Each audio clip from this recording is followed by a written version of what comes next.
Sa puntong ito, bibigyan po natin ng pananaw. Bakit may katotohanan itong binabanggit at idinidiin ni Ginoong Saldico na ang principal conspirators at mastermind sa paglalarga ng pinakamalaking pangungulimbat at sistematikong pangungurakot sa kabanang bayan gamit ang mga pinalusot at mga pandaraya sa budget noong 2022, 23, 24, 25 ay si Marcos Jr. mismo at si Martin Romualdez. Una, let us take the closer perspective sa kung ano ba talaga ang role o naging papel ni Ginoong Saldico pagdating sa sindikato ng pagpapatupad ng pandarambong. Si Saldico po was personally handpicked by Martin Romualdez and recommended to Marcos nang umupo na po ang administrasyon nila Marcos at Romualdez noong June 2022, June 30. At magbubuo na ng organisasyon ng kanyang gobyerno. Sapagkat si Saldico po at si Martin Romualdez ay mayroon ng pinagsamahan sa Kongreso at alam ni Martin Romualdez ang kapasidad ni Saldico pagdating po sa ganitong uri ng mga gawain. Kung paano magpalusot ng mga pondo, saan kukunin ang pondo, at paano na ang pera ng bayan ay makukulimbat ng hindi kaagad makikita. So Saldico was specifically pinpointed and designated to be the committee chairperson for the Committee on Appropriations sa House of Representatives with the consent and approval of Marcos Jr. Malinaw yon, mga kababayan. So, ang knowledge ni Saldico, ang kanyang kaalaman, ay nanggagaling doon sa kanyang direct and actual participation sa tinatawag nating organisadong sindikato kung paano mangurakot sa gobyerno, led by Marcos and Romualdez as per revelations made by Saldico. Pangalawa, si Saldico po ay halos mahigit 2 taon na umupo bilang committee chair or chairperson sa Committee on Appropriations. At alam po natin ang Committee on Appropriations, dyan po ginagawa ang kung paano katayin, palusutin at maglagay ng mga insertions at ng mga pandaraya sa budget. Mula doon sa National Expenditures Program, NEP, na nanggagaling sa part nila Marcos, magkakaroon ngayon ng katayan sa House of Representatives para ipasok ang iba't ibang mga kunwari proyekto na tinatawag na insertions, yung iba mga parada. Mga budget ito na itatago sa maraming mga agencies of government na wala at hindi nakatalaga doon sa National Expenditures Program or NEP. At pinakamalaki dyan sa DPWH.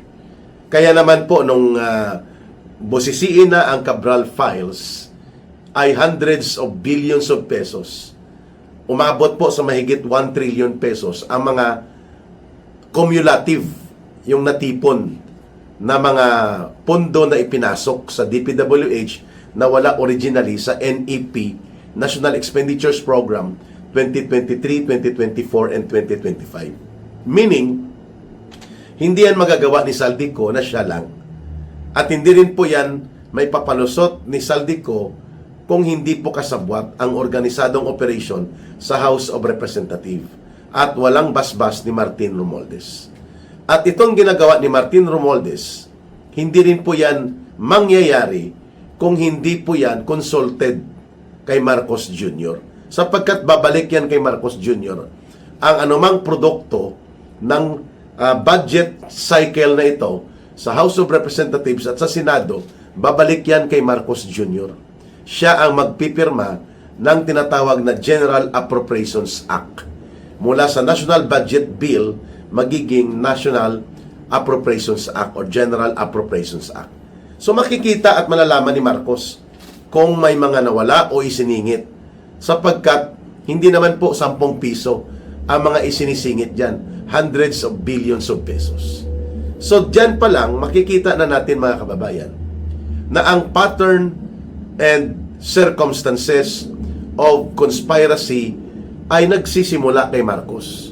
Papunta kay Romualdez, at ang kanilang principal executor, ang grupo nila Saldico, na pinamumunuan siyempre ni Saldico bilang team leader or chief executor ni Martin Romualdez at nila Marcos, which yun nga ang binubunyag ni Saldico sa kanya mga video revelations. Take for example, itong 176 billion pesos na mga infra projects na ipinarking sa DPWH noong 2024, mga kababayan. Hindi ba ito ay wala sa NEP pero biglang nagkaroon na mga hundreds of billions na mga proyekto sa DPWH? Kung hindi po yan alam at hindi pinayagan ni Marcos, hindi pwedeng lulusot yan. Kasi sinasabi ni Manny Bunuan, itong kulukoy na naging DPWH na tirador din pala ni Marcos, at ngayon ay medyo sinasampa-sampahan daw ng kaso, pero nagpapakulong-kulong yata sa ospital, either Camp Crame or hindi ko alam kung anong government hospital. Wala na tayong update dito kay dating DPWH Secretary Manny Bunuan. So ibig sabihin, kung pumapalag si Bunuan, talagang magre-report yan kay Marcos Jr. Sir, may 176 billion dito sa grupo nila Martin Romualdez na ipinasok sa DPWH. O, wala yun sa National Expenditures Program. At ang magpapatupad doon, sila Romualdez. Siyempre, mayroon din sila Marcos doon. At yan ay automatic 25%.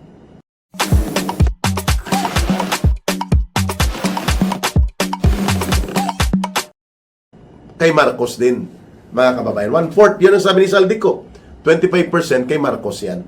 So kung 176 billion ang pinasok nila Martin Romualdez, for example, sa isang item or sa ilang items na itinago nila at ipinarada sa DPWH, magkano ang 1/4 po niyan, mga kababayan?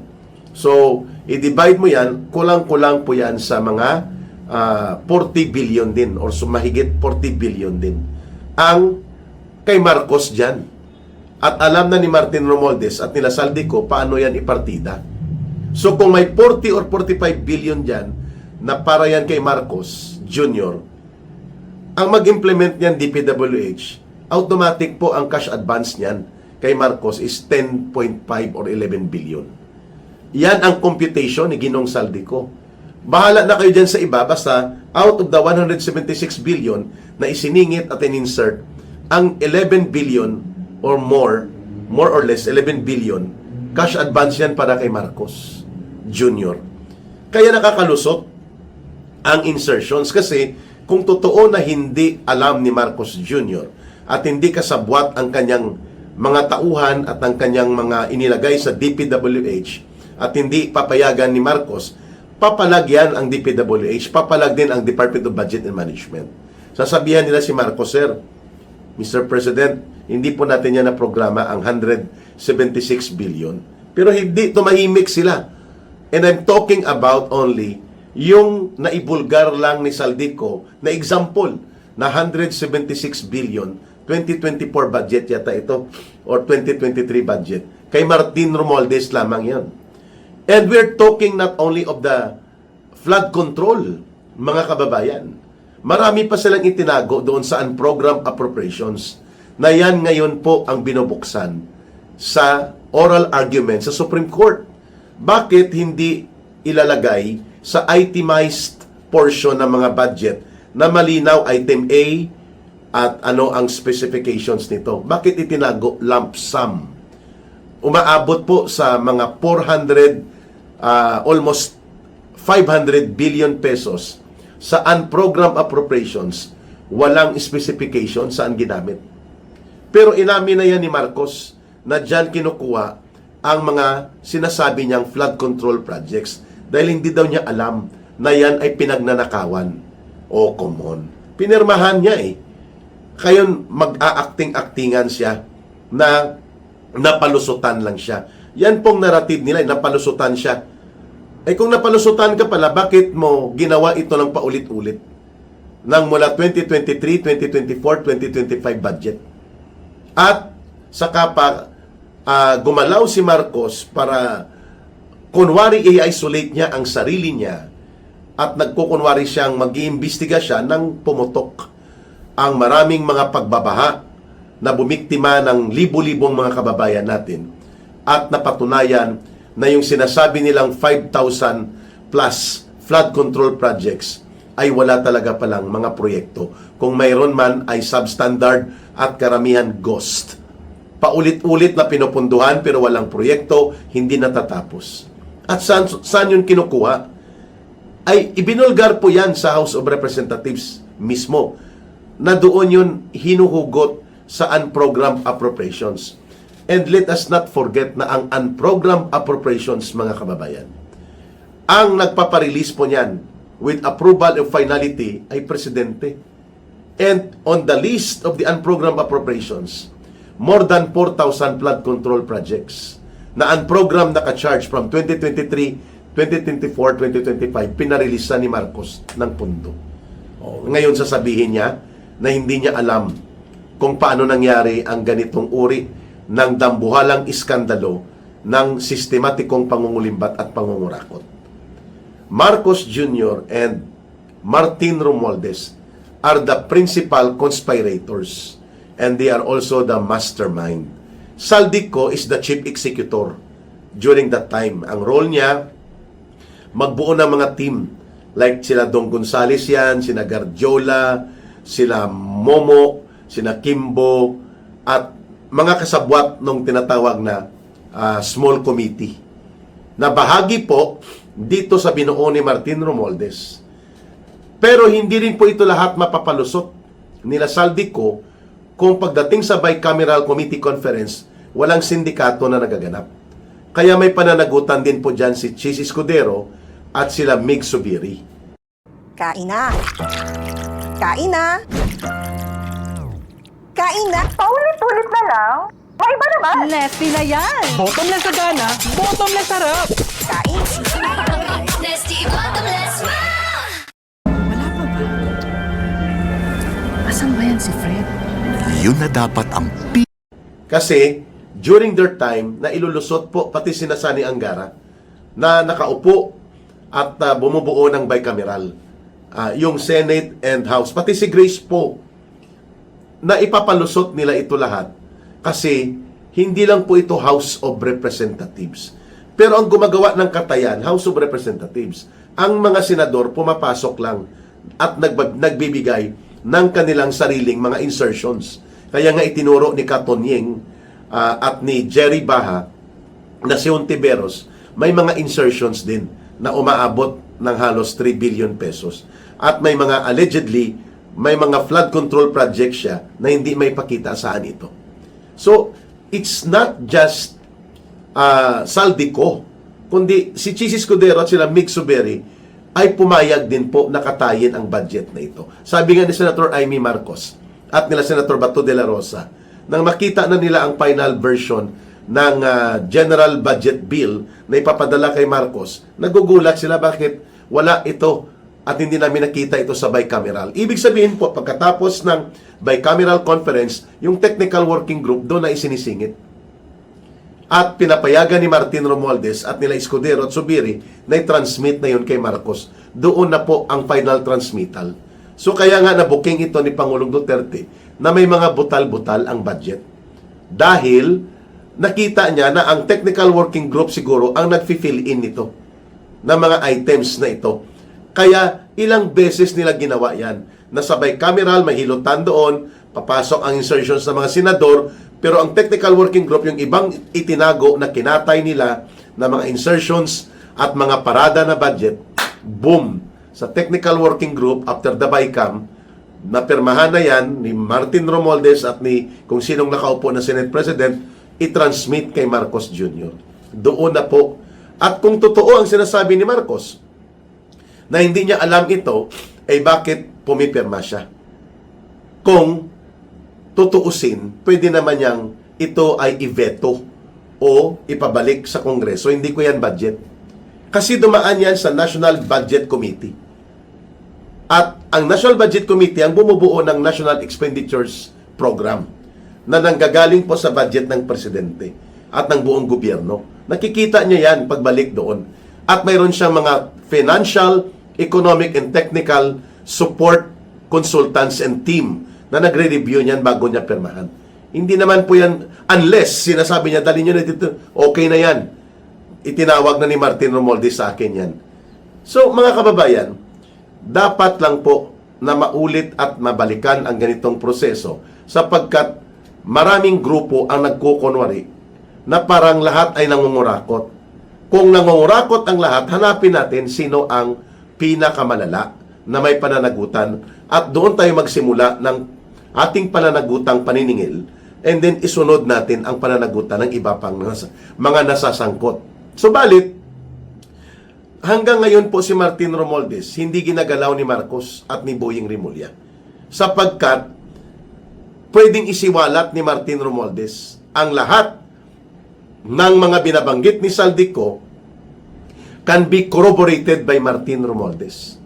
At ito ay pwedeng ikapapahamak ng gobyerno ni Marcos. Kaya naghunos dili at umatras ang bayag ni Boying Rimulya, hindi itinuloy ang seryoso at totoong pagsasampa ng kaso kay Martin Romualdez kasi whatever the criminal cases of plunder and massive corruption that shall be filed against Romualdez shall be equally filed also on Marcos or to Marcos.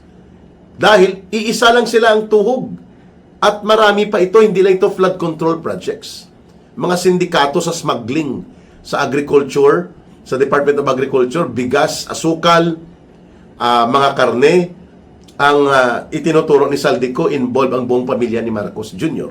Kanyang asawa, kanyang anak, kanyang bayaw, na kapatid na kanyang asawa. So dapat yan maimbestigahan.